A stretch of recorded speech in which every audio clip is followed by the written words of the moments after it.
सैनिकों की शहादत, क्या यह सिर्फ एक संख्या है या इसके पीछे छिपी है एक ऐसी कहानी जो हमारे दिलों को झकझोर देती है? ये एक बहुत ही गंभीर विषय है। क्या आप किसी विशेष घटना के बारे में बात कर रहे हैं? हाँ, मैं जम्मू कश्मीर में हाल ही में हुई एक दुर्घटना के बारे में सोच रहा था। एक सैन्य वाहन दुर्घटनाग्रस्त हो गया जिसमें पांच जवान शहीद हो गए। ओह, यह तो बहुत ही दुखद है।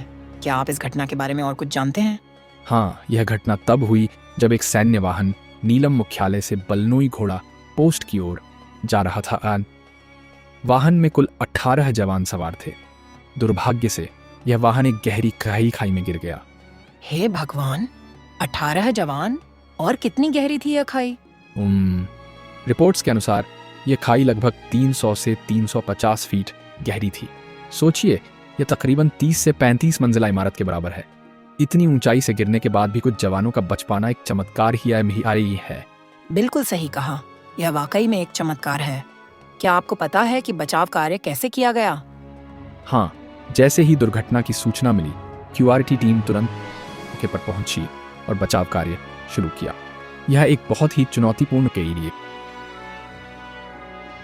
कार्य रहा होगा, खासकर इतनी गहरी और दुर्गम खाई में। निश्चित रूप से ऐसी परिस्थितियों में काम करना बहुत ही कठिन होता है। क्या आपको शहीद हुए जवानों के बारे में कुछ जानकारी मिली? हाँ, उनमें से एक थे शुभम समाधान घाटगे। वे महाराष्ट्र के सातारा जिले के कामरी गांव के रहने वाले थे। उनकी उम्र ऊपर मात्र 28 साल थी। उनके परिवार में माता पिता, पत्नी अर्चना, 2.5 साल की बेटी साहिशा और छोटे भाई संजय हैं।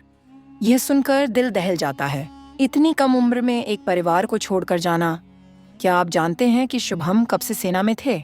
शुभम ने अपनी प्राथमिक और माध्यमिक शिक्षा अपने गांव में ही पूरी की थी। फिर उन्होंने छत्रपति शिवाजी कॉलेज से स्नातक किया और उसके बाद भारतीय सेना में भर्ती हो गए।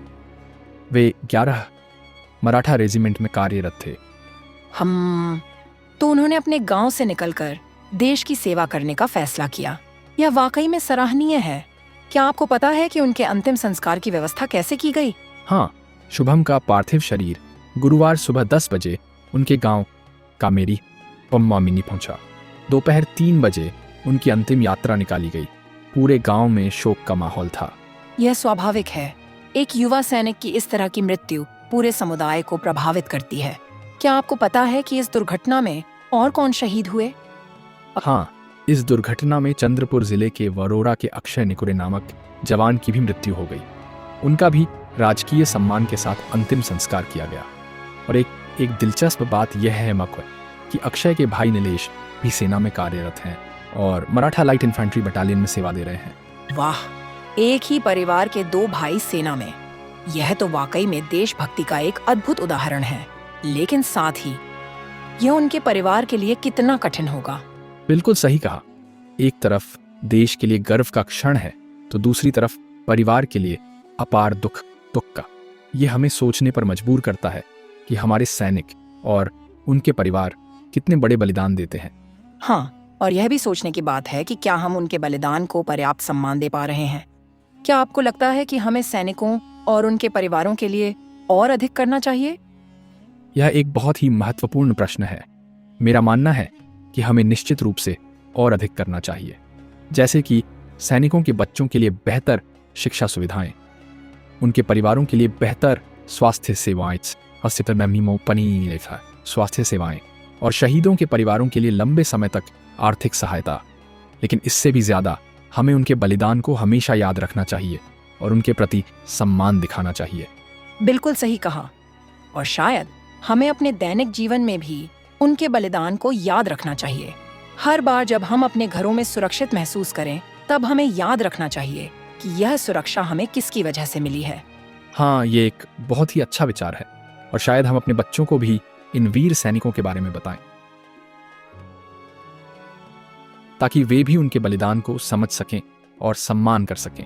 बिल्कुल। तो क्या आप मानते हैं कि इस तरह की घटनाओं से हमें कुछ सीखना चाहिए? हाँ, निश्चित रूप से। मुझे लगता है कि इस तरह की घटनाएं हमें कई बातें सिखाती हैं। पहली, हमें अपने सैनिकों और उनके परिवारों के प्रति और अधिक संवेदनशील होने की आवश्यकता है।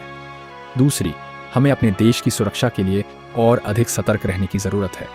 और तीसरी, हमें अपने जीवन में छोटी छोटी चीज़ों के लिए कृतज्ञ होना सीखना चाहिए, क्योंकि कहीं ना कहीं किसी न किसी सैनिक के बलिदान की वजह से ही हम यह सब भोग पा रहे हैं।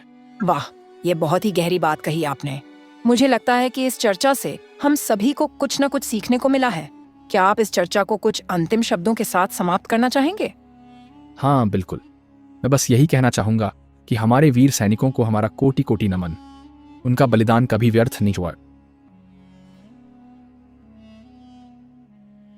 और हम सभी का यह कर्तव्य है कि हम उनके सपनों को साकार करने के लिए एक बेहतर और सुरक्षित भारत का निर्माण करें। जय हिंद। जय हिंद। बहुत ही सुंदर शब्दों के साथ हमने आज की यह चर्चा समाप्त की।